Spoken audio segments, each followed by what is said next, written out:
Mustafa Kemal Atatürk, pendiri Republik Turki modern, lahir pada tahun 1881 di kota pelabuhan Salonika, kini Thessaloniki, Yunani. Pada masa kelahirannya, Salonika masih berada di bawah kekuasaan Kesultanan Utsmani. Kota ini memiliki posisi strategis di kawasan Balkan, sekaligus menjadi pusat perdagangan penting dengan populasi yang beragam: Turki, Yunani, Yahudi Sephardim, Albania, Bulgaria, dan komunitas lain. Keberagaman etnis dan agama tersebut membuat Salonika dikenal sebagai salah satu kota kosmopolitan Utsmani, namun sekaligus menjadi wilayah rawan konflik identitas dan politik. Mustafa lahir dalam keluarga sederhana, namun memiliki semangat kuat terhadap pendidikan.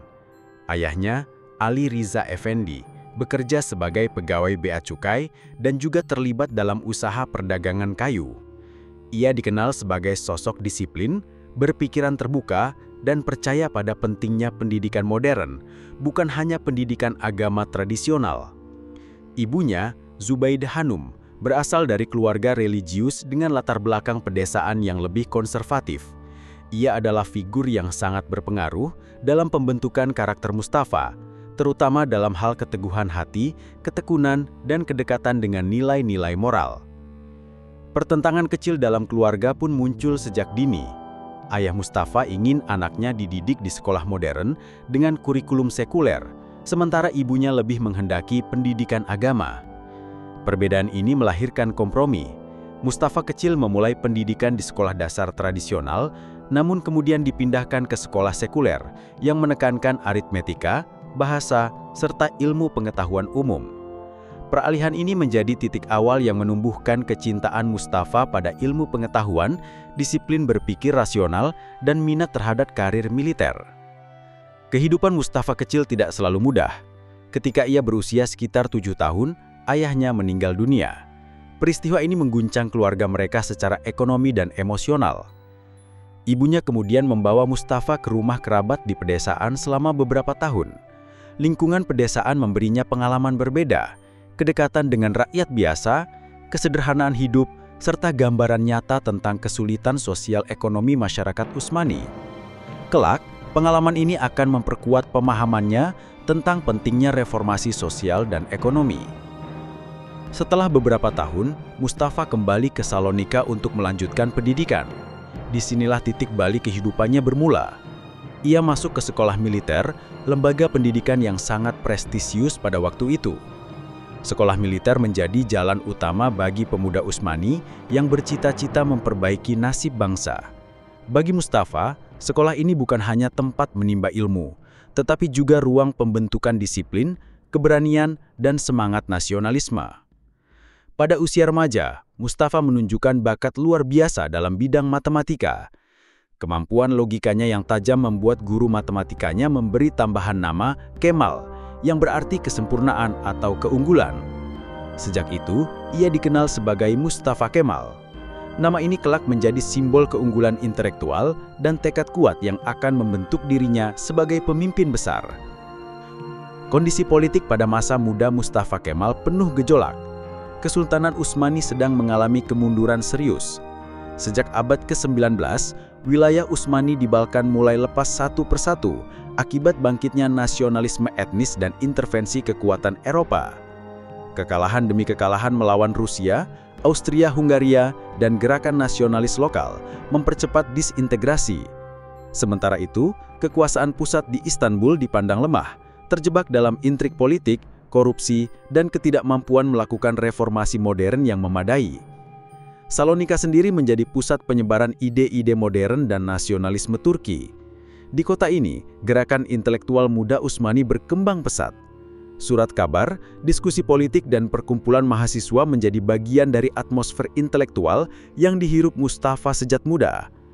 Ide-ide reformis, sekularisme, nasionalisme, hingga demokrasi mulai diperbincangkan sebagai jawaban atas kemunduran Utsmani. Mustafa muda dengan rasa ingin tahu yang tinggi menyerap semua arus pemikiran ini, sekaligus menyadari perlunya tindakan nyata dalam bidang militer dan politik. Selain kecerdasan akademis, Mustafa dikenal sebagai pribadi yang tegas, berani mengungkapkan pendapat, dan tidak mudah tunduk pada otoritas tanpa alasan logis. Sikap kritis ini kadang menimbulkan konflik dengan guru maupun atasannya, tetapi juga membentuk reputasinya sebagai pemikir mandiri. Sejak dini ia menunjukkan tanda-tanda kepemimpinan, baik dalam lingkungan sekolah maupun pergaulan. Pada akhir abad ke-19, generasi muda seperti Mustafa menghadapi dilema besar. Bagaimana menyelamatkan Kesultanan Utsmani yang terbelakang dan rapuh? Kaum reformis mengusulkan modernisasi ala Eropa, sementara kelompok konservatif bertahan pada sistem lama berbasis agama dan kekuasaan absolut sultan. Mustafa memilih jalan reformasi modern dengan keyakinan bahwa hanya dengan ilmu pengetahuan, militer yang kuat, serta sistem pemerintahan rasional, bangsa Turki dapat bertahan menghadapi abad baru. Masa kecil dan remaja Mustafa Kemal menjadi fondasi penting bagi kehidupannya kelak. Ia tumbuh dari keluarga sederhana, merasakan pahit getir kehidupan pedesaan, memperoleh pendidikan modern, serta menyaksikan langsung kemunduran politik negaranya. Semua pengalaman ini memupuk tekad kuat untuk berjuang demi kebangkitan bangsanya. Mustafa Kemal memasuki sekolah militer di Salonika dengan tekad yang besar. Sekolah ini merupakan jalur yang banyak dipilih pemuda Turki yang bercita-cita memperbaiki bangsa. Disiplin yang ketat, kurikulum modern, serta kedekatan dengan nilai nasionalisme membuat sekolah militer menjadi tempat subur bagi lahirnya pemimpin masa depan. Mustafa segera menonjol karena kecerdasan, kedisiplinan, serta keberanian berpendapat. Guru-gurunya mengenali kemampuannya yang luar biasa dalam matematika dan strategi. Dari sinilah ia mendapat tambahan nama Kemal, yang berarti kesempurnaan. Julukan ini bukan sekedar gelar, melainkan lambang karakter yang mengiringi hidupnya kelak. Setelah menyelesaikan pendidikan dasar militernya, Mustafa melanjutkan ke sekolah militer tingkat menengah di Monastir, sebuah kota penting di Balkan. Monastir dikenal sebagai pusat pemikiran nasionalisme dan modernisme, sehingga Mustafa semakin terpapar dengan gagasan baru. Di sini, ia membaca karya-karya para pemikir Eropa, mulai dari Voltaire hingga Rousseau. Ia juga mulai memahami arti nasionalisme dan peran militer dalam membangun negara. Dalam lingkungan yang dipenuhi semangat perlawanan terhadap kejumudan, Mustafa semakin yakin bahwa masa depan Turki harus dibangun melalui pendidikan, ilmu pengetahuan, serta tentara yang modern.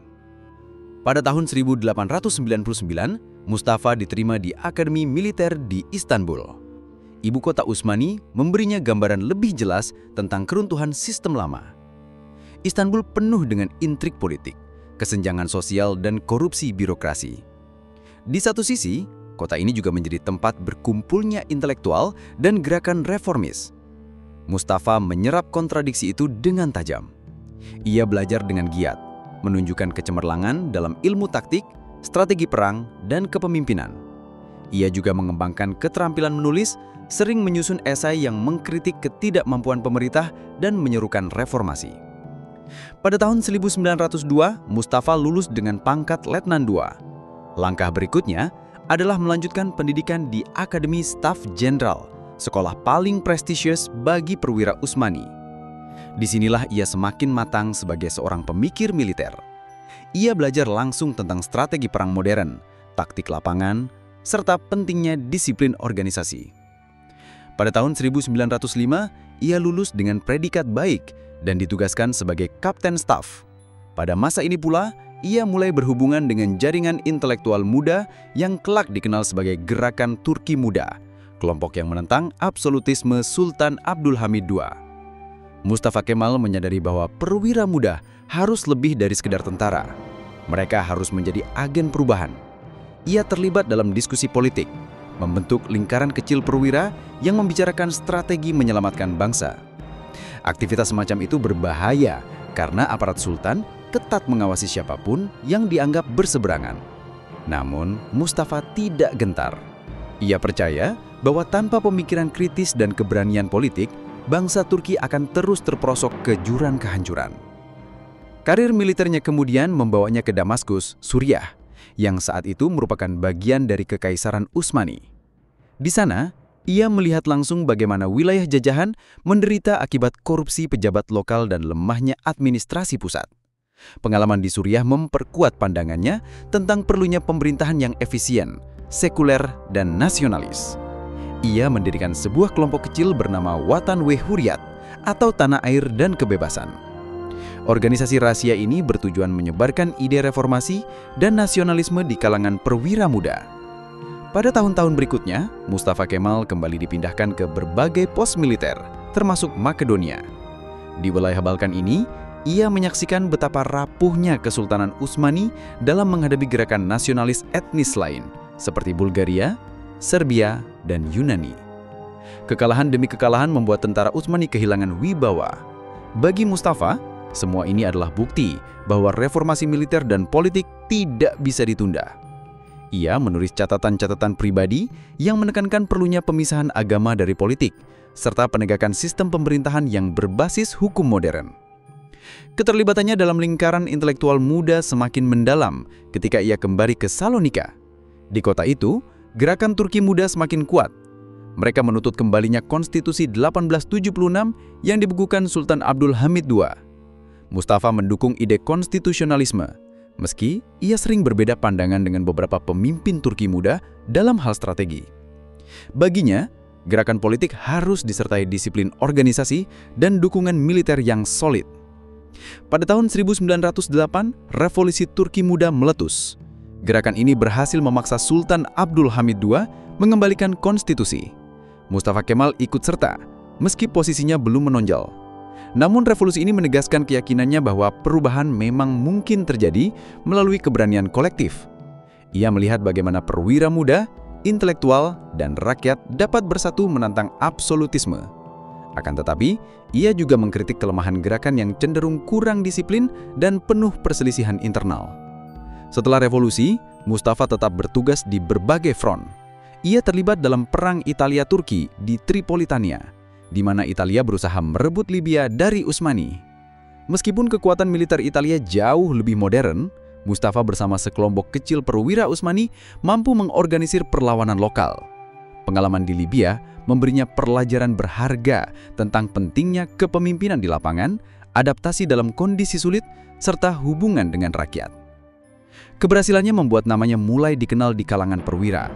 Pada tahun-tahun berikutnya, Perang Balkan 1912 sampai 1913 menjadi ujian berat. Kesultanan Utsmani kehilangan hampir seluruh wilayahnya di Eropa. Kekalahan ini memperdalam krisis nasional. Mustafa Kemal merasa sangat prihatin melihat kehancuran tersebut. Ia menyadari bahwa jika bangsa Turki tidak segera membangun identitas nasional yang kuat, mereka akan bernasib sama dengan wilayah Balkan yang melepaskan diri. Ide nasionalisme Turki semakin mengakar dalam pikirannya.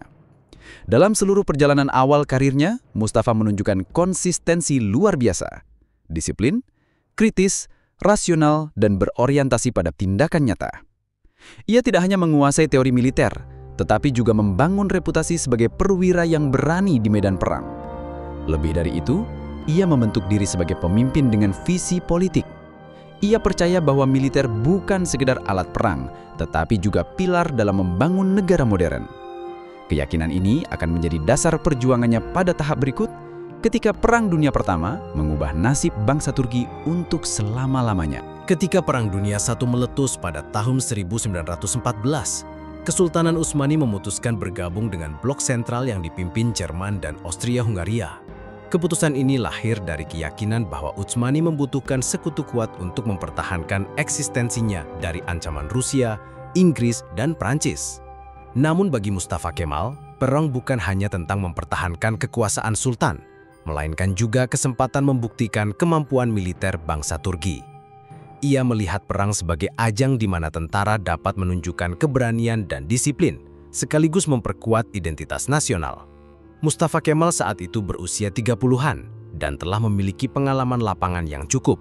Ia awalnya ditempatkan di front Kaukasus, tetapi segera dipindahkan ke Gallipoli, sebuah semenanjung strategis di Dardanella. Kawasan ini menjadi kunci jalur laut antara Laut Tengah dan Laut Hitam. Sekutu, terutama Inggris dan Prancis, berusaha merebut Dardanella untuk membuka jalur suplai ke Rusia serta melemahkan Utsmani. Serangan besar-besaran dilancarkan pada tahun 1915. Pertempuran Gallipoli menjadi momen paling menentukan dalam karir Mustafa Kemal. Ia ditugaskan memimpin Divisi ke-19, pasukan yang awalnya dianggap cadangan. Namun ketika pasukan sekutu mendarat di pantai, Mustafa bergerak cepat tanpa menunggu perintah atasan. Ia memahami bahwa bila pantai jatuh, seluruh semenanjung akan hilang. Ia menggerakkan pasukannya dengan disiplin luar biasa, mengatur pertahanan di perbukitan dan melancarkan serangan balik tepat waktu. Keputusan cepatnya menyelamatkan garis pertahanan Utsman ini. Salah satu momen paling terkenal terjadi ketika ia memerintahkan pasukannya dengan kata-kata yang menggugah, menyatakan bahwa ia tidak memerintahkan mereka untuk menyerang, melainkan untuk mati. Kalimat itu mencerminkan kepemimpinan yang tegas, sekaligus semangat pengorbanan total demi tanah air. Tentara yang dipimpinnya bertahan menghadapi bombardemen artileri dan gelombang serangan infanteri sekutu.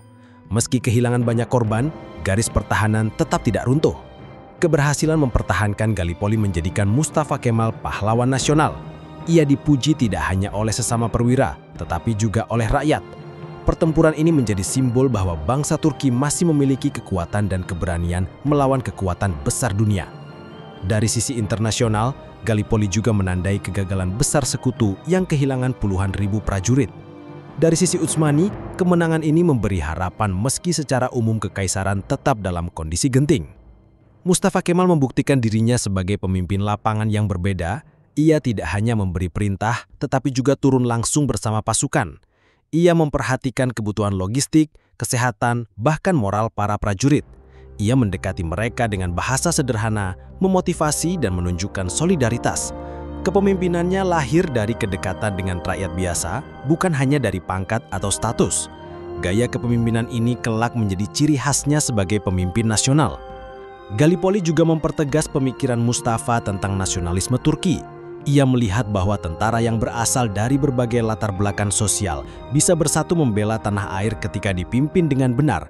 Identitas bersama sebagai orang Turki semakin menonjol, menggantikan loyalitas lama terhadap sultan atau etnis tertentu. Mustafa meyakini bahwa bangsa ini bisa bangkit jika memiliki arah yang jelas dan kepemimpinan tegas. Setelah Gallipoli, Mustafa ditempatkan di berbagai front line, termasuk di Kaukasus dan Suriah. Ia kembali menunjukkan keberanian dan kecemerlangan strategi meski situasi umum Utsmani semakin memburuk. Kekalahan demi kekalahan di berbagai wilayah menunjukkan betapa rapuhnya kekaisaran. Sekutu berhasil merangsek dari banyak arah, sementara pemerintah pusat di Istanbul semakin tidak mampu mengendalikan keadaan. Pada akhir perang tahun 1918, Utsmani menyerah dan menandatangani Perjanjian Mundros. Perjanjian ini sangat merugikan, membuka jalan bagi sekutu menduduki wilayah penting, termasuk Istanbul dan sebagian besar Anatolia. Bagi Mustafa, kekalahan ini bukan akhir, melainkan panggilan untuk perjuangan baru. Ia menyadari bahwa satu-satunya jalan adalah membangun perlawanan rakyat yang terorganisir. Kekaisaran boleh runtuh, tetapi bangsa Turki tidak boleh hilang. Gallipoli menjadi fondasi moral baginya untuk melanjutkan perjuangan. Ia tahu bahwa bangsa Turki mampu bertahan melawan kekuatan besar jika memiliki pemimpin yang tepat. Kemenangan itu menjadi modal kepercayaan diri untuk menghadapi babak berikut, yaitu Perang Kemerdekaan. Dalam ingatannya, pengorbanan ribuan prajurit di Gallipoli bukan hanya kemenangan militer, melainkan juga bukti lahirnya semangat kebangsaan yang kelak melahirkan Republik Turki. Kekalahan Kesultanan Utsmani dalam Perang Dunia Pertama membawa konsekuensi yang menghancurkan. Perjanjian Mundros tahun 1918 menandai runtuhnya kedaulatan politik dan militer. Sekutu memasuki Istanbul, menguasai selat, dan mulai menduduki berbagai wilayah strategis di Anatolia. Yunani mendaratkan pasukannya di Izmir, Inggris menguasai kota-kota penting, Perancis dan Italia mengambil bagian lain. Kekaisaran yang pernah membentang luas kini praktis hancur, hanya tersisa Istanbul sebagai pusat simbolis kekuasaan. Sultan Mehmed VI yang berkuasa memilih tunduk pada sekutu demi mempertahankan tahtanya. Dalam situasi ini, Mustafa Kemal menolak pasrah. Baginya, menyerah berarti menghapus eksistensi bangsa Turki. Ia melihat jelas bahwa sekutu tidak berniat memberi ruang bagi kelangsungan Turki merdeka.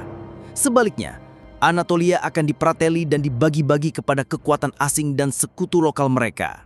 Dari kesadaran inilah muncul tekad baru untuk memulai perjuangan nasional. Ia berkeyakinan bahwa rakyatlah yang menjadi kekuatan utama, bukan lagi kekuasaan sultan yang tunduk pada penjajah. Pada tahun 1919, Mustafa Kemal ditugaskan ke Anatolia dengan alasan resmi mengawasi situasi keamanan. Namun, ia menjadikan penugasan ini sebagai kesempatan emas untuk memulai perlawanan. Ia berangkat ke Samsun pada 19 Mei 1919, tanggal yang kelak dianggap sebagai awal revolusi nasional Turki. Di kota pesisir Laut Hitam itu, ia menyaksikan penderitaan rakyat akibat pendudukan dan kekacauan. Semangat perlawanan rakyat yang masih sporadis ia rangkul, lalu ia susun menjadi gerakan terorganisir. Mustafa Kemal segera menyadari bahwa kunci keberhasilan adalah persatuan. Rakyat di berbagai daerah sudah mulai melawan, tetapi tanpa koordinasi. Ia mengadakan Kongres Amasya, kemudian Kongres Sivas dan Erzurum yang mempertemukan berbagai tokoh lokal, pemimpin milisi, serta ulama dan intelektual. Dari pertemuan itu, lahir prinsip dasar perjuangan. Kedaulatan hanya milik rakyat, tanah air tidak dapat dipisahkan, dan perlawanan harus dijalankan secara kolektif. Gagasan ini menandai pergeseran radikal dari sistem lama yang bergantung pada sultan. Kongres-kongres tersebut juga melahirkan komite perwakilan yang menjadi cikal bakal pemerintahan alternatif. Mustafa Kemal terpilih sebagai pemimpin, menunjukkan kepercayaan besar yang diberikan kepadanya. Sementara itu, pemerintah sultan di Istanbul mengecap aktivitasnya sebagai pemberontakan. Namun ia tidak gentar. Ia justru menegaskan bahwa legitimasi sejati berasal dari rakyat, bukan dari sultan yang berkompromi dengan penjajah. Langkah berikutnya adalah membangun tentara nasional. Pasukan reguler Utsmani sudah dilemahkan oleh sekutu, tetapi Mustafa berhasil menggabungkan milisi rakyat dengan sisa-sisa unit militer. Disiplin yang ia terapkan membuat pasukan ini perlahan menjadi kekuatan yang tangguh. Dengan basis di Ankara, ia menyiapkan pusat perlawanan yang jauh dari pengaruh langsung sekutu. Pemilihan Ankara strategis karena letaknya di jantung Anatolia, aman dari serangan cepat dan dekat dengan basis dukungan rakyat pedalaman. Pada tahun 1920, ia memimpin pembentukan Majelis Nasional Agung Turki di Ankara. Lembaga ini menjadi simbol kedaulatan baru, menolak perjanjian yang ditandatangani pemerintah sultan dengan sekutu. Dengan majelis ini, Mustafa menunjukkan bahwa ada pemerintahan alternatif yang sah, lahir dari kehendak rakyat, bukan dari tekanan asing. Tindakan ini semakin memisahkan dirinya dari otoritas sultan, bahkan mengarah pada konflik terbuka. Sultan menuduhnya pengkhianat, sementara Mustafa menuduh sultan sebagai boneka penjajah. Situasi semakin panas ketika Yunani memperluas pendudukannya dari Izmir ke pedalaman Anatolia dengan dukungan sekutu. Invasi Yunani menjadi ancaman paling nyata bagi kelangsungan bangsa Turki. Mustafa Kemal mengorganisir pasukan nasional untuk menghadapi serangan ini. Pertempuran sengit terjadi di Anatolia Barat. Meski awalnya sulit, disiplin dan kepemimpinan Mustafa membuat pasukan Turki perlahan mampu menahan musuh. Di tengah perjuangan militer, Mustafa tidak pernah melupakan dimensi politik. Ia membangun jaringan diplomasi, meyakinkan rakyat bahwa perjuangan ini bukan sekedar konflik bersenjata, melainkan perjuangan eksistensi bangsa. Ia menekankan bahwa tanah air adalah warisan bersama yang tidak boleh dibagi. Ia juga memanfaatkan media, menyebarkan tulisan yang membakar semangat, sekaligus memperkuat legitimasi pemerintahan Ankara. Momen penting datang ketika sekutu dan sultan menandatangani perjanjian Sevres pada tahun 1920. Perjanjian ini nyaris menghapus eksistensi Turki, membagi Anatolia ke dalam zona pendudukan asing dan negara-negara kecil. Bagi Mustafa Kemal, perjanjian ini adalah bukti bahwa jalan kompromi telah mati. Hanya perlawanan total yang bisa menyelamatkan bangsa. Majelis Nasional di Ankara menolak perjanjian itu, menegaskan bahwa rakyat tidak akan tunduk pada keputusan yang dibuat tanpa persetujuan mereka.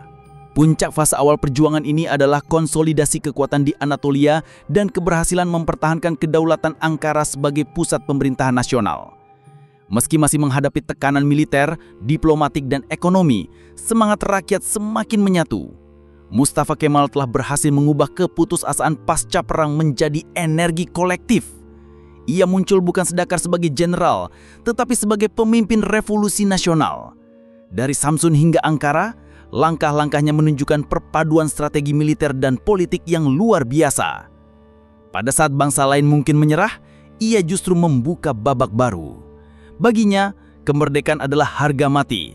Dan hanya dengan keyakinan serta pengorbanan total, bangsa Turki dapat bertahan. Perjalanan ini baru permulaan.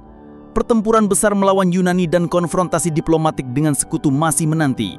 Namun sejak 19 Mei 1919, jalan menuju lahirnya Republik Turki tidak lagi dapat dihentikan. Invasi Yunani ke Anatolia Barat pada tahun 1919 menjadi ancaman paling besar bagi kelangsungan perjuangan nasional Turki. Pasukan Yunani dengan dukungan Inggris mendarat di Izmir dan segera bergerak ke pedalaman. Kota-kota penting jatuh satu demi satu. Pendudukan ini memicu gelombang penderitaan rakyat. Desa-desa dibakar, rakyat sipil dipaksa meninggalkan tanahnya, dan teror digunakan untuk melemahkan semangat perlawanan. Namun bagi Mustafa Kemal, agresi Yunani justru menyatukan bangsa. Ia menjadikan ancaman ini sebagai alasan mendesak untuk mengkonsolidasikan kekuatan nasional. Pasukan yang dipimpinnya bukanlah tentara reguler dalam arti tradisional. Mereka adalah gabungan milisi rakyat, sisa-sisa unit Utsmani, serta sukarelawan. Disiplin dan organisasi masih rapuh, namun Mustafa menekankan perlunya transformasi. Ia mengubah kelompok-kelompok bersenjata yang sporadis menjadi tentara nasional yang tunduk pada komando pusat di Ankara. Dengan keras ia menertibkan perwira dan prajurit, menegakkan disiplin, serta membangun sistem logistik yang lebih teratur. Ia tahu bahwa kemenangan hanya bisa diraih dengan organisasi yang kuat. Sementara itu, Majelis Nasional Agung di Ankara menjadi pusat kekuasaan politik. Mustafa memimpin dengan visi bahwa legitimasi berasal dari rakyat, bukan dari sultan atau kekuatan asing. Ia menyusun konstitusi sementara, menegaskan bahwa kedaulatan sepenuhnya berada di tangan bangsa. Langkah ini sekaligus menjadi deklarasi tidak langsung bahwa pemerintahan Istanbul tidak lagi sah. Sultan Mehmed ke-6 yang berkompromi dengan sekutu dianggap pengkhianat. Retaknya hubungan ini menegaskan perbedaan antara dua pusat kekuasaan, Ankara sebagai simbol kebangkitan nasional, Istanbul sebagai simbol penyerahan diri. Pertempuran demi pertempuran mewarnai tahun-tahun 1920 hingga 1922. Salah satu pertempuran penting terjadi di Inonu pada tahun 1921. Pasukan Yunani mencoba menembus pertahanan Turki, tetapi berhasil ditahan oleh tentara nasional yang dipimpin oleh İsmet Pasha, salah satu sekutu dekat Mustafa Kemal. Kemenangan ini memberi kepercayaan diri besar, menunjukkan bahwa pasukan nasional mampu melawan tentara modern dengan dukungan asing. Moral rakyat terangkat dan pengakuan internasional mulai mengalir. Uni Soviet memberikan bantuan material sebagai tanda dukungan karena mereka melihat perjuangan Turki sejalan dengan perlawanan terhadap imperialisme Barat. Namun ujian besar datang ketika Yunani melancarkan ofensif besar-besaran untuk menghancurkan Ankara. Mereka bergerak hingga ke Sungai Sakarya, hanya beberapa kilometer dari ibu kota nasional. Dalam situasi kritis ini, Mustafa Kemal sendiri mengambil alih komando utama. Ia memimpin langsung pasukan di garis depan, menginspirasi dengan keberanian dan ketenangan. Pertempuran Sakarya berlangsung selama 3 minggu penuh dengan medan yang berat dan korban besar di kedua pihak. Akhirnya, pasukan Turki berhasil menghentikan serangan Yunani dan memaksa mereka mundur. Kemenangan ini menjadi titik balik strategis. Dari kemenangan di Sakarya, posisi Mustafa Kemal semakin kuat. Majelis Nasional memberinya gelar Panglima Tertinggi, sebuah pengakuan resmi atas kepemimpinannya. Ia kemudian merencanakan serangan penentu untuk mengusir pasukan Yunani sepenuhnya dari Anatolia. Persiapan dilakukan secara teliti, pasukan dilatih, persenjataan diperbaiki, dan logistik diamankan. Mustafa tahu bahwa serangan terakhir harus dilakukan dengan kecepatan dan koordinasi sempurna agar tidak memberi kesempatan lawan untuk pulih. Pada Agustus 1922, serangan besar dimulai. Dikenal sebagai serangan besar atau ta'arus, ofensif ini dilakukan dengan strategi kejutan. Tentara nasional bergerak cepat menembus garis pertahanan Yunani di Afyun Karahisar. Mustafa Kemal memimpin langsung di medan perang, mengawasi pergerakan pasukan dan memberi perintah tepat waktu. Dalam hitungan hari, pertahanan Yunani runtuh. Pasukan Turki mengejar musuh hingga Izmir dan pada September 1922 kota itu berhasil direbut kembali. Pemandangan masuknya pasukan Turki ke Izmir disambut sorak kemenangan rakyat, sekaligus menandai akhir pendudukan Yunani di Anatolia. Kemenangan militer ini segera diikuti dengan perubahan politik. Sultan Mehmed ke-6 melarikan diri ke pengasingan, meninggalkan tahta yang tak lagi memiliki legitimasi. Kekuasaan sepenuhnya jatuh ke tangan Majelis Nasional di Ankara. Perjanjian Lausanne yang ditandatangani pada 1923 mengakui kedaulatan penuh Turki dalam batas-batas wilayahnya yang baru. Ini adalah pengakuan internasional terhadap keberhasilan perjuangan Mustafa Kemal dan rakyat Turki. Dalam seluruh proses perang kemerdekaan, Mustafa Kemal menunjukkan perpaduan unik antara kepemimpinan militer dan visi politik.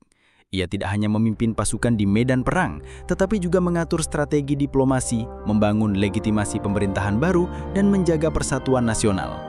Ia paham bahwa kemerdekaan bukan hanya soal kemenangan militer, tetapi juga pengakuan internasional dan konsolidasi politik dalam negeri. Perang kemerdekaan juga memperlihatkan transformasi identitas bangsa. Dari rakyat yang tercerai-berai dan tertekan, bangsa Turki bangkit sebagai komunitas yang bersatu. Mereka tidak lagi melihat diri sebagai subjek kekaisaran yang runtuh, melainkan sebagai warga negara yang akan membangun Republik Merdeka. Mustafa Kemal berhasil menanamkan kesadaran baru bahwa kedaulatan rakyat adalah dasar negara. Pada tahun 1922, setelah kemenangan di Izmir, Mustafa Kemal menyampaikan pidato yang menegaskan arah baru bangsa Turki. Ia menolak restorasi kekaisaran, menolak kembalinya absolutisme, dan menegaskan bahwa hanya pemerintahan rakyat yang sah. Dari kata-kata itu, terlihat jelas bahwa tujuan akhirnya bukan sekedar mempertahankan tanah air, melainkan membangun negara modern berdasarkan kedaulatan rakyat, sekularisme, dan hukum. Kemenangan dalam perang kemerdekaan menjadi landasan lahirnya Republik Turki. Mustafa Kemal, dengan kepemimpinan yang tegas, telah mengubah kehancuran pasca Perang Dunia I menjadi kemenangan nasional. Ia menunjukkan bahwa keberanian, disiplin, dan visi politik dapat mengalahkan kekuatan asing yang tampak lebih besar. Ia juga membuktikan bahwa bangsa yang terorganisir dapat bangkit dari keterpurukan menuju kemandirian. Kemenangan dalam perang kemerdekaan menandai berakhirnya satu babak panjang penderitaan bangsa Turki, sekaligus membuka jalan menuju lahirnya sebuah negara baru. Pada tahun 1923, setelah ditandatanganinya Perjanjian Lausanne yang mengakui kedaulatan penuh Turki, Mustafa Kemal menegaskan bahwa perjuangan bangsa tidak akan selesai hanya dengan kemenangan militer. Perang hanya memberi kemerdekaan, tetapi masa depan membutuhkan tatanan politik baru. Ia meyakini bahwa struktur lama yang diwariskan kekaisaran tidak mungkin dipertahankan. Sultan sudah kehilangan legitimasi, dan rakyat membutuhkan sistem pemerintahan yang mewakili mereka. Langkah pertama yang diambil adalah penghapusan institusi kesultanan. Pada November 1922, Majelis Nasional Agung di Ankara secara resmi membubarkan kesultanan. Sultan Mehmed ke-6 melarikan diri ke luar negeri, meninggalkan tahta yang pernah dianggap sakral. Dengan penghapusan kesultanan, sebuah era panjang kekuasaan dinasti Utsmani berakhir. Mustafa Kemal menegaskan bahwa kekuasaan tidak lagi berasal dari garis keturunan, melainkan dari kehendak rakyat. Keputusan ini mengejutkan dunia. Tetapi bagi rakyat Turki, ia menjadi titik balik yang menegaskan bahwa masa depan mereka tidak lagi ditentukan oleh seorang sultan, melainkan oleh bangsa itu sendiri. Pada 29 Oktober 1923, Republik Turki resmi diproklamasikan. Majelis Nasional Agung memilih Mustafa Kemal sebagai presiden pertama. Ankara, yang sebelumnya hanyalah kota kecil di pedalaman Anatolia, ditetapkan sebagai ibu kota baru, menggantikan Istanbul. Pemindahan pusat pemerintahan ini syarat makna politik. Istanbul dianggap simbol masa lalu yang penuh intrik dan dominasi asing, sedangkan Ankara dipilih sebagai lambang kesederhanaan, keteguhan, dan keterhubungan dengan jantung rakyat Anatolia. Dengan langkah ini, Mustafa Kemal menunjukkan bahwa Republik baru akan dibangun di atas dasar yang berbeda, lepas dari bayang-bayang kekaisaran. Sebagai presiden, Mustafa Kemal memulai serangkaian reformasi mendasar. Ia menyadari bahwa bangsa Turki hanya bisa bertahan jika segera dimodernisasi.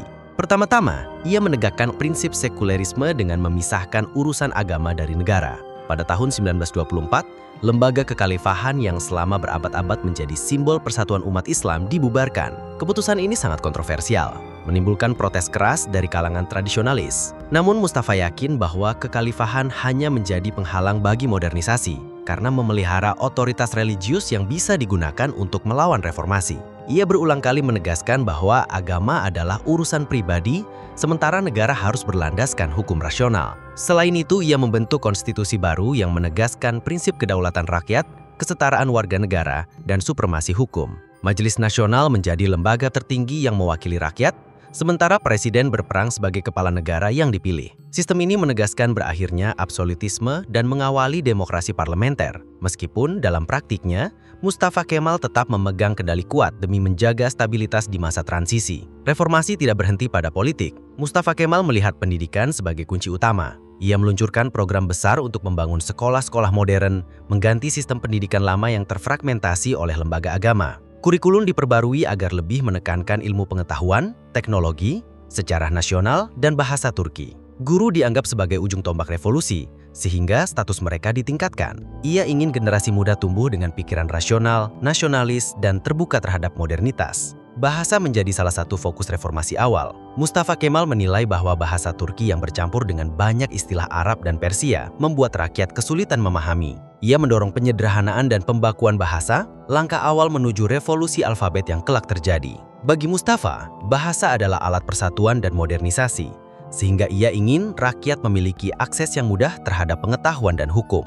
Dalam bidang hukum, ia mengganti sistem lama berbasis syariah dengan undang-undang sipil yang diadoptasi dari Eropa, terutama Swiss. Undang-undang baru ini menegakkan kesetaraan di depan hukum, memberikan hak yang lebih luas bagi perempuan, serta menekankan prinsip sekuler. Perubahan ini menimbulkan resistensi, namun Mustafa bersikap tegas. Ia percaya bahwa hukum modern adalah fondasi negara modern. Reformasi ekonomi juga mulai digalakkan. Warisan kehancuran perang membuat ekonomi sangat lemah. Tetapi Mustafa mengajak rakyat untuk bekerja keras membangun kembali. Ia mendukung lahirnya industri nasional, memperbaiki infrastruktur, dan mendorong kemandirian ekonomi. Ia yakin bahwa tanpa basis ekonomi yang kuat, kemerdekaan hanya akan menjadi slogan kosong. Perubahan yang ia lakukan seringkali disertai resistensi.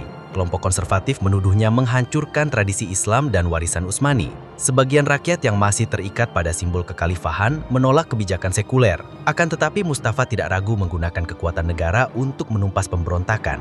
Baginya, transisi menuju republik modern harus dijaga dengan tangan tegas. Ia sering berkata bahwa setiap revolusi menghadapi musuh, dan tugas pemimpin adalah memastikan revolusi tidak gagal. Meskipun menghadapi tantangan, Mustafa Kemal mampu menanamkan semangat baru kepada rakyat. Ia memperkenalkan konsep kewarganegaraan Turki yang menekankan persatuan nasional di atas perbedaan etnis dan agama. Identitas baru ini menggantikan kesadaran lama sebagai subjek kekaisaran. Rakyat mulai melihat diri mereka sebagai warga negara dengan hak dan kewajiban yang sama. Dengan penghapusan kesultanan, penghapusan khalifah, dan proklamasi republik, Turki memasuki era baru. Dalam waktu singkat, Mustafa Kemal berhasil mengubah arah bangsa dari kerajaan teokratis yang runtuh menjadi republik sekuler yang berdaulat. Ia menegakkan bahwa kekuasaan tidak boleh diwariskan melalui darah, melainkan harus lahir dari kehendak rakyat. Ia menanamkan keyakinan bahwa modernisasi adalah syarat utama untuk bertahan di dunia baru. Tahun 1923 dan 1924 menjadi fondasi dari semua reformasi berikutnya.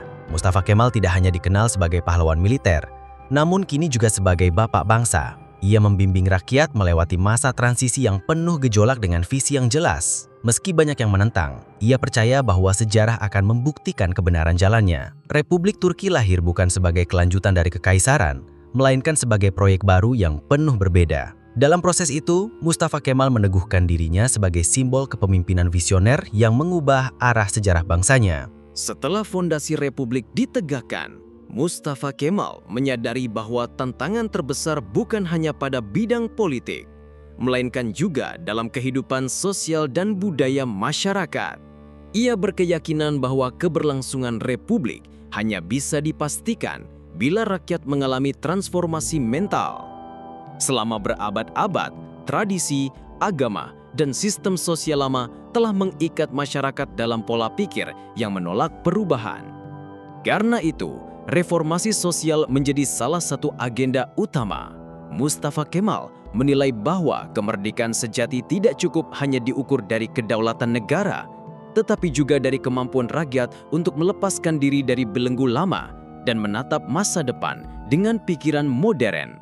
Salah satu langkah awal yang penting adalah penghapusan simbol-simbol feudalisme dan gaya hidup tradisional yang dianggap menghambat.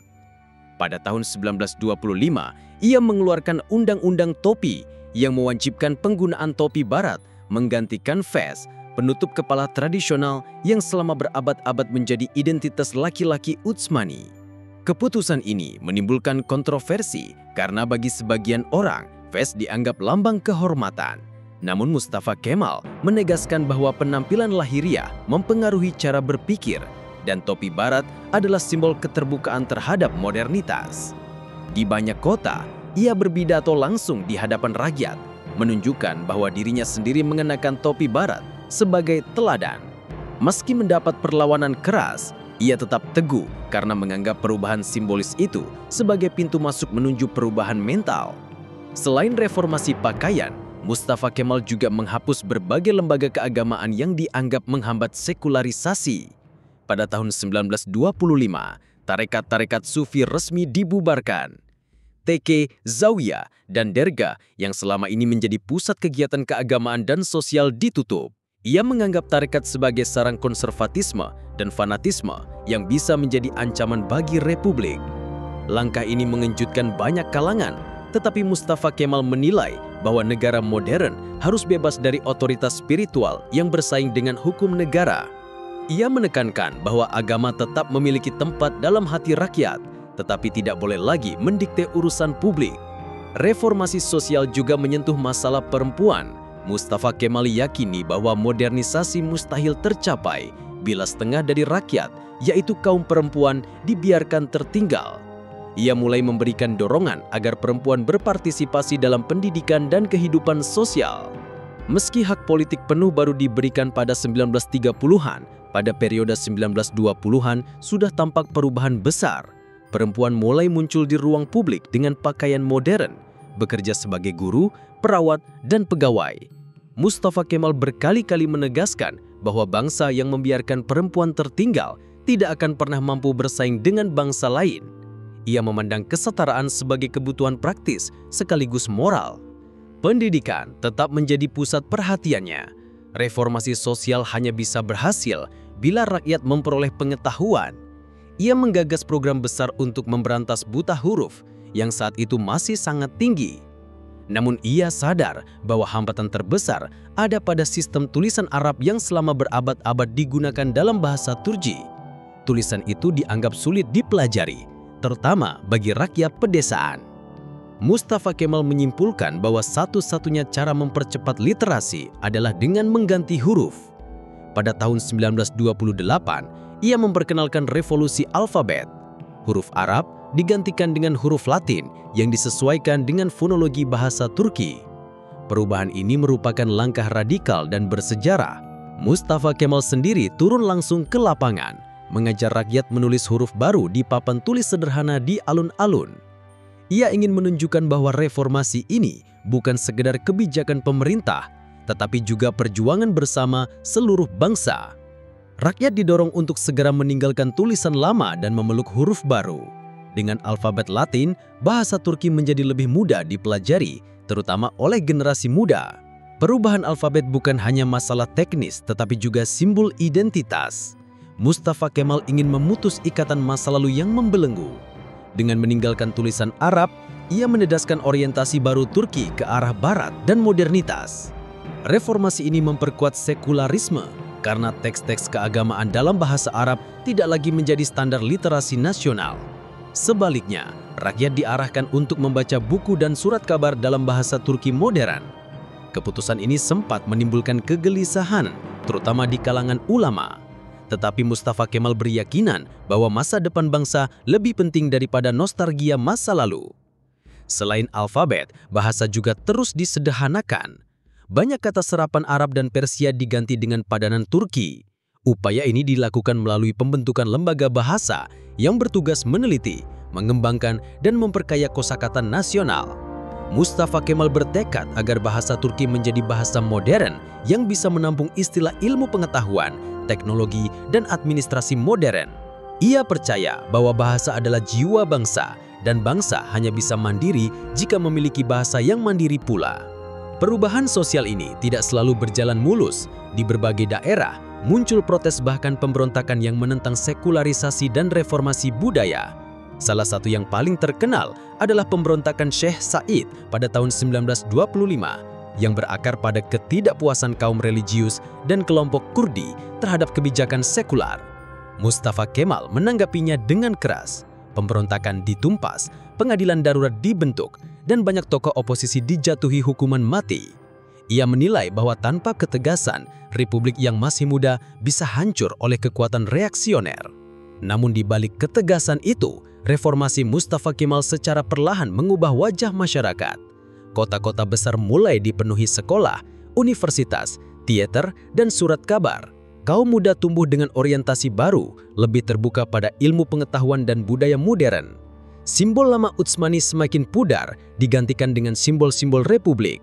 Perempuan semakin terlihat dalam kehidupan publik, sementara generasi baru mulai membaca dan menulis dengan alfabet Latin. Reformasi budaya juga terlihat dalam seni. Mustafa Kemal mendorong perkembangan musik, seni rupa, dan sastra dengan orientasi modern. Ia ingin seni mencerminkan semangat republik yang progresif. Seni tradisional tidak dihapus, tetapi diberi makna baru dalam konteks kebangsaan. Teater modern dan konser musik barat mulai berkembang di Ankara dan Istanbul, melambangkan keterbukaan Turki terhadap dunia luar. Dengan serangkaian perubahan pada pertengahan 1920-an, Mustafa Kemal berhasil menanamkan fondasi sosial dan budaya republik. Ia menyadari bahwa perubahan tidak bisa instan, tetapi setiap langkah akan membentuk generasi baru yang lebih siap menghadapi masa depan. Baginya, reformasi sosial adalah revolusi jangka panjang yang lebih penting daripada kemenangan militer. Revolusi alfabet, reformasi pakaian, penghapusan tarikat, dan peran perempuan adalah bagian dari visi yang sama, yaitu menjadikan rakyat Turki modern, sekular, dan rasional. Periode 1925 sampai 1928 menjadi masa konsolidasi identitas baru Turki. Mustafa Kemal tampil bukan hanya sebagai presiden, tetapi juga sebagai guru bangsa. Ia tidak hanya memberi perintah, tetapi juga mendidik. Dengan papan tulis, buku, dan pidatonya, ia membentuk kesadaran kolektif. Ia ingin setiap warga merasa menjadi bagian dari republik, bukan sekedar penonton perubahan. Ia percaya bahwa revolusi sejati bukan hanya perubahan hukum, melainkan juga perubahan pikiran. Dan perubahan pikiran itu, ia mulai dari hal yang paling mendasar, bahasa, pendidikan, dan cara hidup sehari-hari. Setelah revolusi alfabet dan reformasi sosial, Mustafa Kemal melihat perlunya perubahan hukum yang menyeluruh agar republik benar-benar berdiri di atas sistem modern. Ia meyakini bahwa hukum lama warisan Utsmani yang berbasis pada syariah tidak lagi memadai untuk mengatur masyarakat modern. Hukum lama dianggap tidak seragam, tidak jelas, dan seringkali menimbulkan diskriminasi. Untuk itu, ia mendorong kodifikasi hukum baru yang selaras dengan prinsip sekularisme. Pada tahun 1926, Turki mengadopsi Kitab Undang-Undang Hukum Sipil yang diambil dari model hukum Swiss. Dengan langkah ini, hukum agama digantikan oleh hukum sipil sebagai dasar kehidupan masyarakat. Reformasi hukum membawa dampak besar pada kehidupan sehari-hari. Perkawinan, perceraian, dan warisan yang sebelumnya berada di bawah otoritas pengadilan agama, kini diatur oleh pengadilan sipil. Perempuan dan laki-laki memperoleh kedudukan hukum yang lebih setara. Poligami dilarang, dan perempuan berhak mengajukan perceraian serta memperoleh hak warisan yang lebih adil. Ini adalah langkah monumental yang mengubah struktur sosial yang selama berabad-abad mengakar. Mustafa Kemal melihat bahwa kesetaraan di hadapan hukum adalah syarat mutlak bagi bangsa modern.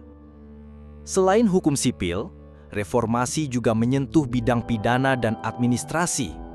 Undang-undang baru diperkenalkan berdasarkan model Eropa, dengan penekanan pada kepastian hukum dan prosedur modern.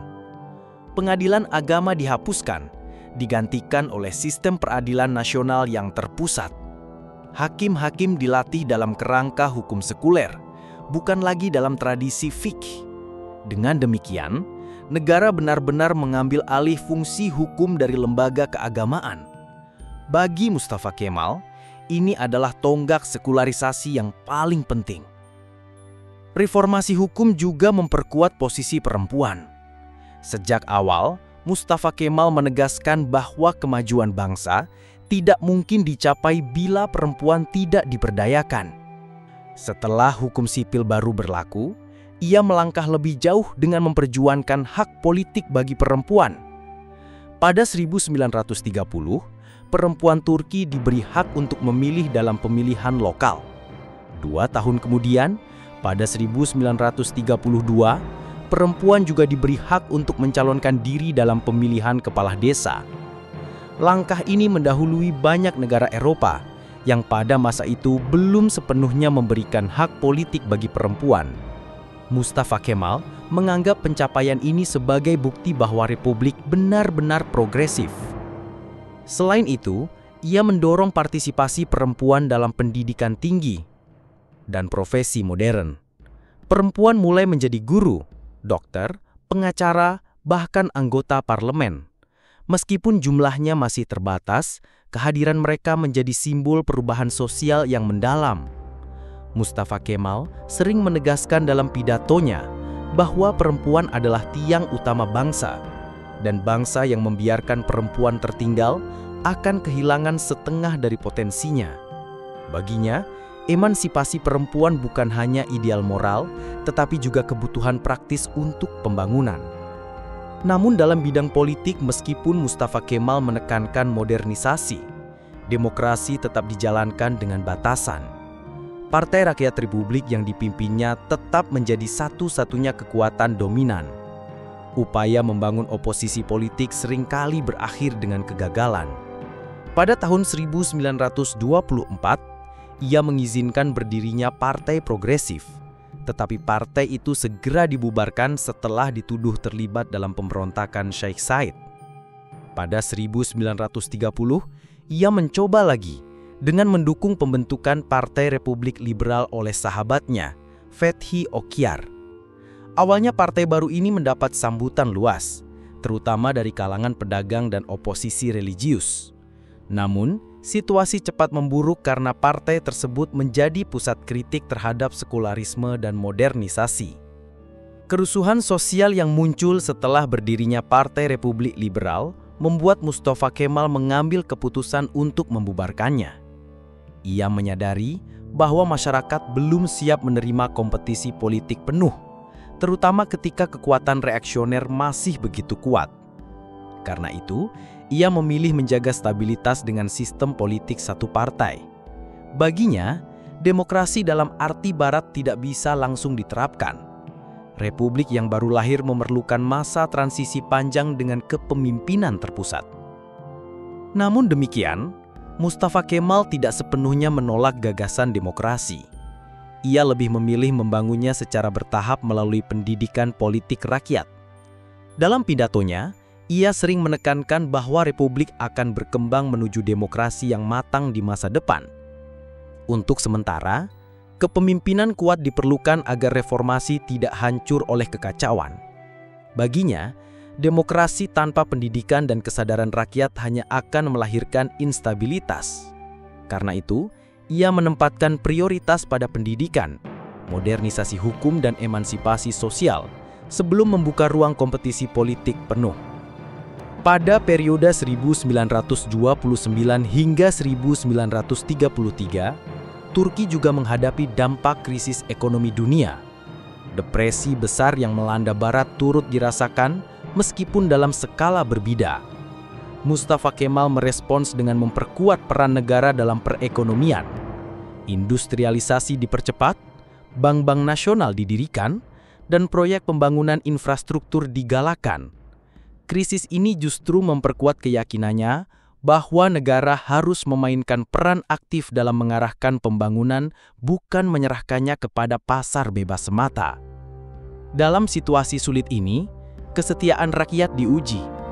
Banyak yang kecewa dengan kesulitan ekonomi, tetapi mereka tetap melihat Mustafa Kemal sebagai simbol kekuatan nasional. Reformasi hukum dan hak-hak perempuan terus dilanjutkan meskipun keadaan ekonomi berat. Ia percaya bahwa krisis adalah ujian yang harus dihadapi dengan disiplin dan kesatuan. Pada tahun-tahun ini, Mustafa Kemal juga semakin menegaskan posisinya sebagai pemimpin bangsa, bukan sekedar kepala negara. Ia mulai dipanggil dengan sebutan Ataturk, yang berarti Bapak Bangsa Turki.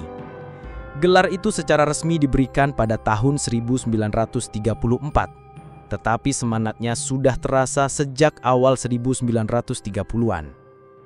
Dengan reformasi hukum, hak perempuan, dan kepemimpinan yang tegas, ia membentuk identitas baru bagi rakyatnya. Identitas itu bukan lagi identitas Kekaisaran Utsmani yang religius dan feodal, melainkan identitas bangsa modern yang sekuler, egaliter, dan berorientasi pada masa depan. Periode 1929 hingga 1933 adalah masa di mana visi Atatürk tentang republik semakin jelas. Ia memutuskan arah pembangunan hukum, memperkuat hak perempuan, membatasi demokrasi demi stabilitas, dan menjaga kedaulatan di tengah krisis ekonomi dunia. Keputusannya seringkali keras dan kontroversial, tetapi konsisten dengan keyakinannya bahwa bangsa Turki hanya bisa bertahan melalui disiplin, modernisasi hukum, dan kepemimpinan yang kuat. Pada awal 1930-an, Turki berada dalam tahap penting pembangunan ekonomi. Mustafa Kemal memahami bahwa tanpa kekuatan ekonomi yang mandiri, semua reformasi sosial dan politik tidak akan bertahan lama. Ia menilai bahwa bangsa yang baru merdeka tidak bisa hanya bergantung pada perdagangan agraris seperti pada masa Utsmani. Karena itu, ia mendorong industrialisasi sebagai prioritas utama. Ia percaya bahwa modernisasi hanya dapat dicapai melalui industri, teknologi, dan perencanaan negara yang sistematis. Tahun 1933 menjadi tonggak penting dengan dimulainya rencana 5 tahun pertama. Rencana ini disusun dengan bantuan para ahli dari Uni Soviet yang memiliki pengalaman dalam perencanaan terpusat. Negara mengambil peran besar dalam pembangunan pabrik, perusahaan, dan jaringan infrastruktur. Pabrik tekstil, semen, baja, dan gula didirikan di berbagai wilayah Anatolia. Langkah ini tidak hanya meningkatkan produksi dalam negeri, tetapi juga membuka lapangan kerja dan mendukung urbanisasi. Mustafa Kemal menegaskan bahwa industrialisasi harus merata, tidak hanya terpusat di Istanbul atau kota-kota besar, agar seluruh rakyat merasa bagian dari pembangunan. Selain industri, sektor transportasi juga mendapat perhatian besar. Rel kereta api diperluas untuk menghubungkan wilayah pedalaman dengan pusat kota. Jalan raya dibangun, pelabuhan diperbaharui, dan bandara kecil mulai diperkenalkan. Infrastruktur ini tidak hanya memperkuat ekonomi, tetapi juga memperkuat kesatuan nasional. Mustafa Kemal melihat transportasi sebagai alat integrasi, mempersatukan masyarakat yang sebelumnya terisolasi oleh pegunungan dan jarak. Dengan terhubungnya wilayah, rasa kebangsaan semakin kuat karena rakyat mulai merasa bagian dari satu kesatuan. Dalam bidang keuangan, Mustafa Kemal mendorong berdirinya bank-bank nasional untuk mengurangi ketergantungan pada modal asing. Bank Industri dan Kredit, Bank Pertanian, dan Bank Pembangunan menjadi instrumen utama pendanaan proyek industri. Dengan cara ini, Turki berusaha membangun kemandirian finansial yang sebelumnya sulit dicapai di bawah dominasi kekuatan Eropa. Perekonomian mulai bergerak menuju model campuran, di mana negara menjadi motor utama pembangunan, tetapi sektor swasta tetap didorong untuk berkembang. Kebijakan ekonomi ini juga berkaitan erat dengan pembentukan identitas nasional. Mustafa Kemal menekankan bahwa bangsa Turki harus berdiri di atas kakinya sendiri, tidak boleh tergantung pada pinjaman asing atau tekanan kekuatan luar. Ia sering menyampaikan bahwa kedaulatan politik hanya mungkin bila ada kedaulatan ekonomi. Karena itu, industrialisasi dipandang bukan sekedar pembangunan ekonomi, tetapi juga perlawanan terhadap dominasi asing. Semangat kemandirian ini menumbuhkan kebanggaan nasional yang baru. Pada periode ini, konsep etatisme menjadi doktrin ekonomi resmi Turki. Etatisme menekankan bahwa negara harus menjadi pengarah utama ekonomi, tetapi tetap memberi ruang bagi inisiatif pribadi. Doktrin ini dianggap jalan tengah antara kapitalisme liberal dan sosialisme penuh. Etatisme memungkinkan negara mengendalikan sektor vital, sementara masyarakat tetap bisa berusaha di sektor lain. Mustafa Kemal percaya bahwa model ini paling cocok untuk kondisi Turki yang masih lemah secara ekonomi, tetapi membutuhkan pembangunan cepat. Selain ekonomi, Mustafa Kemal memperkuat identitas nasional melalui kebijakan budaya dan sejarah. Ia membentuk lembaga penelitian sejarah dan bahasa yang bertugas menulis ulang narasi kebangsaan. Sejarah resmi Turki disusun untuk menekankan akar-akar kuno bangsa, bukan hanya periode Utsmani. Tujuannya adalah membangun kebanggaan atas warisan yang lebih luas, agar rakyat tidak merasa sekedar pewaris kekaisaran yang runtuh. Bahasa Turki terus dimurnikan, ribuan kata asing diganti dengan istilah baru. Kamus resmi diterbitkan dan sekolah diwajibkan menggunakan bahasa yang telah diperbaharui. Pendidikan nasional juga menjadi alat penting untuk memperkuat identitas baru. Sekolah-sekolah di seluruh Turki mengajarkan ideologi republik, sekularisme, dan nasionalisme. Anak-anak diajarkan menghormati Atatürk sebagai bapak bangsa dan memahami bahwa republik adalah milik mereka. Lagu kebangsaan, simbol negara, dan perayaan hari nasional dipopulerkan untuk menanamkan rasa persatuan. Semua ini dirancang agar generasi baru tumbuh dengan identitas yang berbeda dari generasi Utsmani sebelumnya. Dalam politik luar negeri, Mustafa Kemal menerapkan prinsip damai di dalam negeri, damai di dunia. Prinsip ini menekankan bahwa Turki tidak akan mencari ekspansi teritorial, melainkan menjaga stabilitas internal dan hubungan damai dengan negara tetangga. Namun, ia juga tegas dalam mempertahankan kedaulatan. Salah satu pencapaian penting adalah keberhasilan diplomasi dalam pengembalian Provinsi Hatay dari Prancis pada tahun 1938. Peristiwa ini menunjukkan bahwa nasionalisme Turki mampu menegaskan diri tanpa harus berperang melalui diplomasi cerdas dan dukungan rakyat. Meskipun industrialisasi berjalan, tantangan tetap ada. Krisis ekonomi dunia yang masih terasa, keterbatasan modal dan rendahnya tingkat teknologi membuat pembangunan tidak selalu mulus. Banyak proyek berjalan lambat, beberapa pabrik belum sepenuhnya efisien. Namun secara keseluruhan, fondasi ekonomi modern mulai terbentuk. Dalam waktu singkat, Turki berhasil mengurangi ketergantungan pada impor dan meningkatkan kapasitas produksi dalam negeri. Pada akhir masa pemerintahannya, identitas nasional Turki sudah terbentuk dengan kokoh. Bahasa, sejarah, ekonomi, hukum, dan budaya diarahkan menuju visi republik modern. Mustafa Kemal berhasil mentransformasi masyarakat agraris dan religius menjadi bangsa sekuler yang berorientasi industri.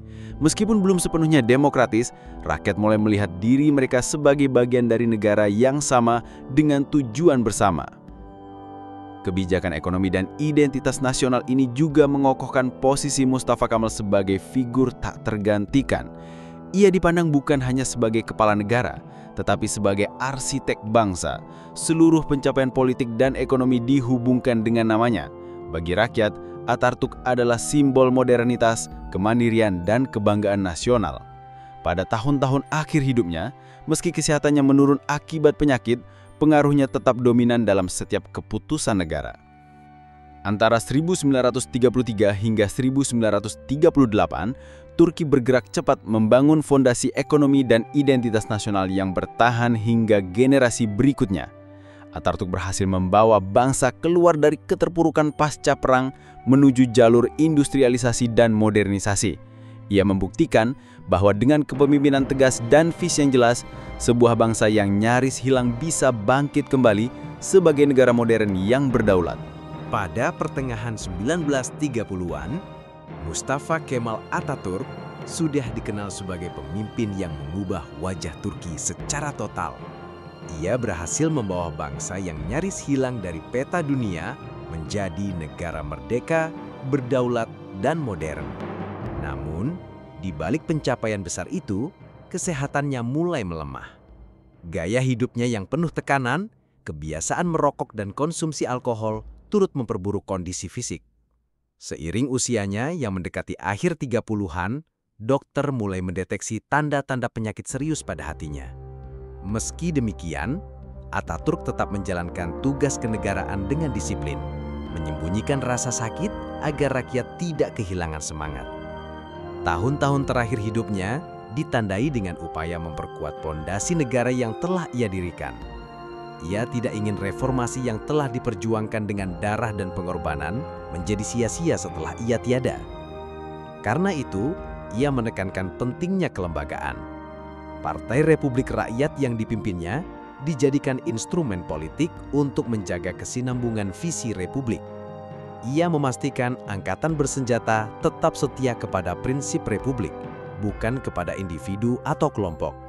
Ia juga mendorong generasi muda untuk terlibat aktif dalam pendidikan, sains, dan kehidupan sosial. Baginya, generasi muda adalah penjaga masa depan bangsa. Di bidang internasional, Atatürk berupaya mempertahankan prinsip netralitas. Dengan situasi dunia yang semakin memanas menjelang Perang Dunia Kedua, ia tidak ingin Turki terseret ke dalam konflik global. Ia menjaga hubungan baik dengan Uni Soviet, Jerman, Inggris dan Prancis, sambil tetap memegang prinsip damai. Diplomasi yang ia jalankan berhasil membuat Turki dihormati sebagai negara independen yang tidak mudah ditekan. Ataturk paham bahwa peperangan baru hanya akan menghancurkan pembangunan yang baru dirintis. Pada 1938, kesehatannya semakin memburuk. Ia menderita sirosis hati, penyakit yang saat itu belum memiliki pengobatan efektif. Meski dokter menganjurkan istirahat, Ataturk tetap berusaha hadir dalam urusan kenegaraan. Ia pindah ke Istana Dolmabahce di Istanbul, tempat ia bisa beristirahat sekaligus dekat dengan laut yang ia cintai. Rakyat mulai mendengar kabar bahwa pemimpin mereka sakit dan kekhawatiran meluas. Banyak yang tidak bisa membayangkan Turki tanpa Ataturk karena sosoknya sudah menyatu dengan identitas negara. Tanggal 10 November 1938, pukul 09.05 pagi, Mustafa Kemal Ataturk wafat di Istana Dolmabahce. Kabar duka itu segera menyebar ke seluruh negeri. Tangisan pecah di jalan-jalan, sekolah, kantor, dan pasar. Rakyat merasa kehilangan ayah bangsa mereka. Jenazahnya dibawa ke Ankara dengan prosesi megah, diiringi ratusan ribu rakyat yang datang memberi penghormatan terakhir. Pemakamannya menjadi momen persatuan nasional, ketika seluruh rakyat tanpa memandang latar belakang menyatu dalam duka mendalam. Setelah beberapa tahun, jasadnya dipindahkan ke mausoleum megah bernama Anıtkabir di Ankara yang kini menjadi simbol penghormatan abadi. Tempat itu tidak hanya menjadi makam, tetapi juga pusat ziarah nasionalisme. Setiap tahun, terutama pada 10 November pukul 09.05, Turki berhenti sejenak untuk mengenang detik wafatnya. Sirine berbunyi di seluruh negeri, kendaraan berhenti, orang-orang berdiri hikmat mengenang jasa Ataturk. Ritual ini menjadi simbol betapa dalamnya ikatan emosional bangsa dengan pemimpinnya. Warisan Ataturk tidak hanya berupa negara yang merdeka, tetapi juga sebuah identitas baru. Ia meninggalkan republik yang sekuler, sistem hukum modern, bahasa yang disederhanakan, ekonomi yang mulai beranjak ke industrialisasi, serta pendidikan yang membuka jalan bagi generasi baru. Semua reformasi itu membentuk dasar negara modern yang berbeda jauh dari Kekaisaran Utsmani. Ia berhasil menciptakan paradigma baru tentang bagaimana bangsa Turki melihat dirinya, bukan sebagai umat yang tunduk pada sultan, melainkan sebagai warga negara yang memiliki kedaulatan. Di luar negeri, warisan Ataturk juga mendapat pengakuan luas. Banyak pemimpin dunia mengaguminya sebagai tokoh yang berhasil mengubah arah sejarah bangsanya dalam waktu singkat. Ia sering dipandang sebagai teladan tentang bagaimana sebuah bangsa yang kalah perang dapat bangkit kembali dengan kepemimpinan visioner. Pandangan ini membuat nama Ataturk dihormati tidak hanya di Turki, tetapi juga di berbagai negara yang sedang berjuang untuk meraih kemerdekaan pada abad ke-20. Namun demikian, warisannya juga memunculkan perdebatan. Sebagian kalangan menilai bahwa pendekatannya terlalu otoriter karena ia menggunakan kekuasaan negara untuk menekan oposisi dan menegakkan reformasi dengan paksa. Namun bagi banyak orang, konteks zamannya membenarkan tindakan tersebut. Tanpa ketegasan dan disiplin keras, reformasi mungkin tidak akan berhasil. Perdebatan ini menunjukkan bahwa Ataturk bukan hanya tokoh sejarah, tetapi juga sumber diskusi intelektual yang tak pernah selesai. Generasi berikutnya mewarisi republik dengan segala fondasi yang ia bangun. Turki modern tetap menghadapi tantangan besar, baik politik, sosial, maupun ekonomi. Namun setiap kali krisis muncul, nama Ataturk selalu kembali disebut sebagai rujukan. Prinsip-prinsipnya, terutama kedaulatan tanpa syarat ada di tangan bangsa, menjadi pegangan moral dan politik yang tidak lekang waktu. Hingga kini, warisan Ataturk tetap hidup. Potretnya terpajang di sekolah, kantor, dan rumah-rumah. Ucapannya dikutip dalam pidato resmi, dan gagasannya dipelajari di sekolah. Bagi sebagian orang, Ataturk adalah simbol modernitas, sekularisme, dan kebanggaan nasional. Bagi yang lain, ia adalah figur kontroversial yang meninggalkan tantangan bagi masa depan. Namun yang jelas, pengaruhnya tidak bisa dihapuskan dari sejarah. Perjalanan hidupnya dari seorang perwira Utsmani, pemimpin perang kemerdekaan, hingga pendiri Republik modern adalah kisah luar biasa tentang keberanian, visi, dan keteguhan. Ia wafat pada usia relatif muda, namun meninggalkan jejak yang lebih panjang dari usia hidupnya. Mustafa Kemal Atatürk menjadi bukti bahwa satu orang dengan tekad kuat dapat mengubah arah sejarah sebuah bangsa. Turki modern berdiri sebagai monumen hidup dari perjuangannya. Setiap langkah industrialisasi, setiap sekolah, setiap institusi republik, dan setiap kebanggaan nasional mengadung jejaknya. Sejarah mencatatnya bukan hanya sebagai pemimpin politik, tetapi juga sebagai arsitek bangsa. Dalam kesedihan rakyat saat kepergiannya, tersimpan juga kebanggaan bahwa mereka pernah dipimpin oleh seorang tokoh yang memberi mereka identitas, kedaulatan, dan masa depan.